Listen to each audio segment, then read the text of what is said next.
Well, hello everyone, and welcome to the Notes and Volts 100th video special. Yeah, yes. So for this video, I thought I'd take a look back at some of my early works and see the progress up until now. That's something a real YouTuber would do, isn't it? I even dressed up for the occasion. But I am wearing track pants, so please keep the eyes above the equator at all times.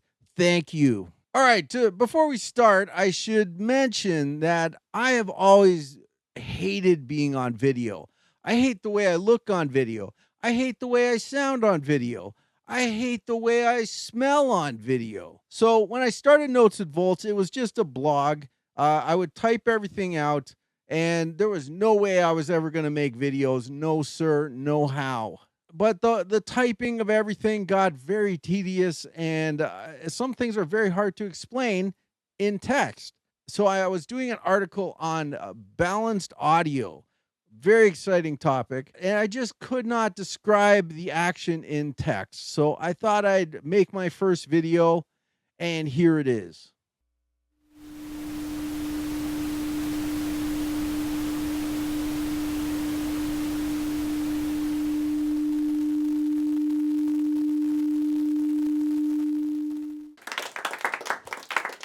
Wow. Wow, that was something, wasn't it? So the date on that video is September 3rd, 2011, and I got a total of 1,095 views up to this point. There's one comment, it says, nice. And the weird thing is that comment is from 1 month ago. So that video basically sat with 0 comments for close to 10 years. Okay, let's jump ahead now to September 6th, 2011, when I jumped into the lucrative guitar tutorial market. Now, this video is remarkable because it was the first time any of my body parts actually appeared on video. But notice that the face is strategically cut off.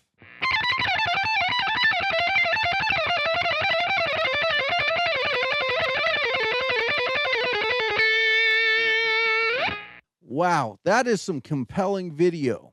And you can tell this video really caught the attention of the guitar community because we have 1,511 views so far. So after that, I decided guitar stuff wasn't exactly for me. So I'm going to jump back to electronics. So this video is from an article about how to build an Atari Punk console. And I decided to make a little avant-garde art music piece to demonstrate its capabilities. I hope you enjoy it.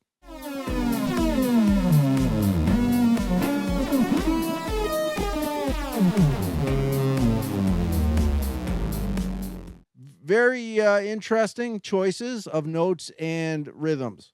So up until this point, my videos were very low views and no one really cared until January 20th, 2013, when I uploaded my famous Arduino as ISP video. Now, this was a big jump because I invested in some new software. I was using Windows Media Maker, movie something. I think I got into iMovie on the Mac. I experimented with some lighting, so the quality's a little better. But the major development was I started talking on camera. So let's take a look at that. Now we'll connect the programmer to our circuit.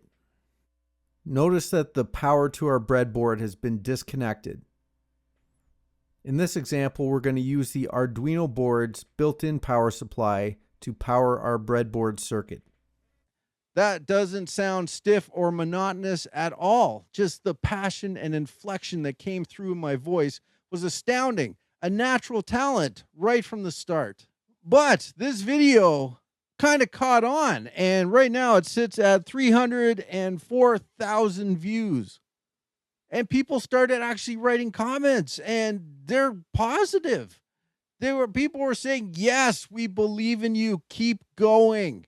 Now, one day I was trying to make a brushed aluminum panel for this project, and I came up with a technique that worked. I screwed up a lot of pieces, but I finally came up with something that worked. And I'm like, hey, I'll film this and put it on my YouTube channel.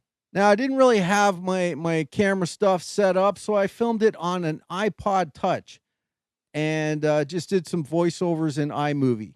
And to my amazement, this stupid little throwaway video I did actually got about 100,000 views very quickly. That made me understand that I don't understand a damn thing about how YouTube works or what people like. So maybe just try stuff and see what sticks. Take some 220 grit sandpaper and wrap it around a sanding block. Push the sanding block over the aluminum, using the guide fence to keep the block in a straight line. Only go in one direction. Don't move back and forth. So at this point, I was getting more and more enthusiastic about the whole YouTube thing. And I decided, hey, I should try different techniques to try to make my videos stand out. And I read somewhere that whiteboard videos were all the rage. So I actually got some whiteboard video software. I can't remember what it was called. And I made an entire video called MIDI for the Arduino Circuit Analysis using whiteboard software. And my God, did it take a long time. It was a painstaking process, and I will never do it again. But the results are interesting, and I think people enjoyed it, and it got some views, so there you go. Here's a diagram of what's actually going on in the chip. On the left side is the input LED, and the phototransistor is on the right. Now let's go back and look at the schematic. At this point, things were actually getting kind of serious. I was actually making a little bit of money. I had some advertising on my videos, and Patreon became a thing. So in March of 2015, I started the Notes and Volts Patreon account, and people signed up and they started supporting the channel and allowed me to buy more parts, upgrade my gear, and generally put more into the videos without really worrying about how much everything was going to cost. And I think some of the initial supporters are still here to this day. I can never express how much I appreciate the support I've gotten on that platform. Thank you so much, guys, as always. So with my newfound Patreon support, I decided to double down, really explore production. I was really going for that Stanley Kubrick, every frame a painting kind of approach to my video making. Maybe I went a little too far for the type of videos I was doing, but you can see in this one, I started experimenting with interesting intros. Did I go too far? Let's take a look.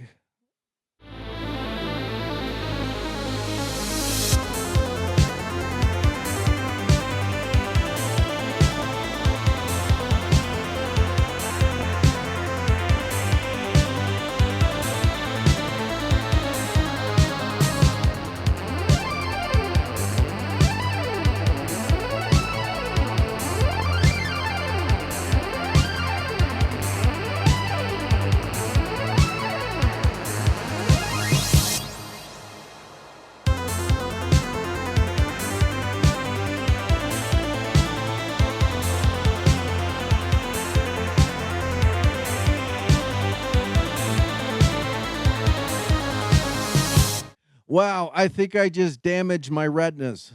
Okay, let's head to March of 2016. So at this point, I decided I wanted to try some live streaming. And I don't even think YouTube had live streaming at this point. So the only place to go was Twitch. So I started the Notes and Volts Twitch channel, and I actually saved my first live stream for some reason. It's called Live from the Lab, I Love Lamp.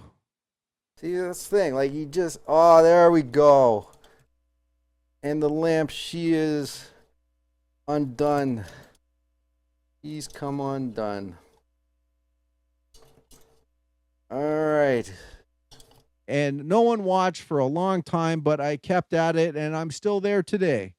If you want to drop by, I'm not saying anything. Just if you want to, just come on by. We'd love to have you.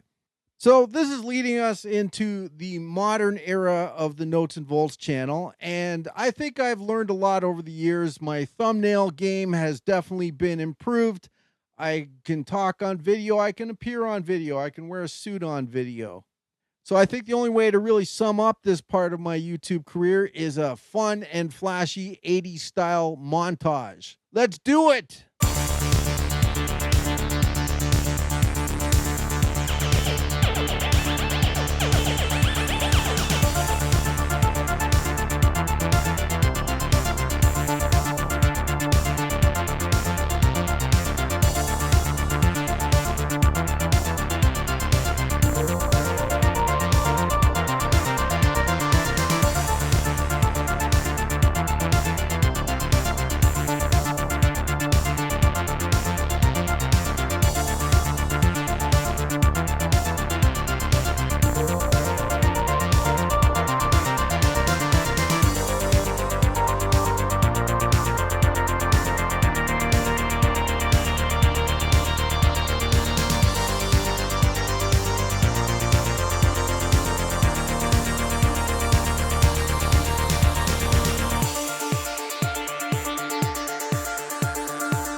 Hey guys, it's your pal Dave from notesandvolts.com, and this month we got a really fun project. We're going to take a teensy 3.2 microcontroller and turn it into a really cool DIY synth.